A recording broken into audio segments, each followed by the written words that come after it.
তিনতিলানি গুগলু বুড়ি, এটা গুগলু ছোন আমাদের তিনতিলানি লকবাড়িতে সবাইকে স্বাগত। এই আমার টিনটিন রানী, কেউ ওর সাথে খেলছে না জানো, কেউ খেলছে না। ওই বাবা, এই যে মা কম্বল চাপা দিয়ে শুয়ে আছে, যত ঠান্ডা ওর।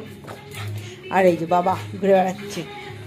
আর এই যাচ্ছে চিকুরালি রাস্তায় কে আসছে? আচ্ছা, কপি পাতা সবাই ফেলে দেয়, আপনারা না ফেলে রান্না করে দেখুন, খুব সুন্দর লাগবে। কই পাতাটা সেদ্ধ করে রেখে দিয়েছি, জল ছড়া হয়ে গেলে ডাঁটা পাতা এই সব নিয়ে সাথে রসুন, দুটো বড় দেখে পেঁয়াজ আর একটু কালো জিরে দিয়ে ভালো করে পেস্ট করে রান্না করুন। আমি পেস্টটা করে নিই ততক্ষণ।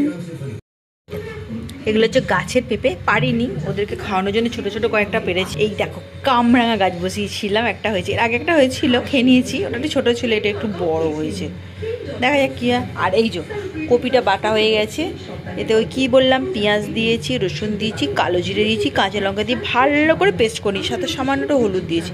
এবার ভাজার সময় নুন মিষ্টি দেবো স্বাদ মতো, দিয়ে দিয়েছি। তেলটা গরম করে ওতে দিয়েছি, কারণ এতে কিছু ফোড়ন দেওয়ার নেই, সবই পেস্ট করে নিয়েছি, শুধু ভাজার। দেখো একটু জল দিয়েছি, কেন বলো তো, সিদ্ধ করেছি কিন্তু আমার যখন পেস্ট করার সময় মনে হলো আরেকটু জল লাগবে, ওই জন্য আরেকটু জল দিলাম। দিয়ে এটাকে ঢাকা দিয়ে রাখবো খানিকক্ষণ, কারণ ঢাকা দিয়ে ফটো দেখে গামাই হবে তো, ওটা হবে না তাহলে, বুঝেছো, বুঝলাম। এই দেখো কই পাতা ভাজা, এইটা যখন দেখবে ধরা ধরা একটা গন্ধ ছাড়ছে না, তখন জানবে এটা হয়ে গেছে, ঠিক আছে। এই দেখো তেল ছাড়ছে, ধরা ধরা গন্ধ যাচ্ছে। আর যদি ধরিয়ে একটুখানি রান্না করো না, এর স্মেলটাও খুব সুন্দর লাগবে, টেস্টটা সুপার লাগবে। রান্না করে বাড়িতে খেয়েই দেখো, বুঝেছো। এখন কপি পাতা পাওয়া যাচ্ছে, তবে বেশি খেও না, পেটে গ্যাস হলে ওপরে চলে যাবে। ওকে, প্লিজ সাবস্ক্রাইব করো।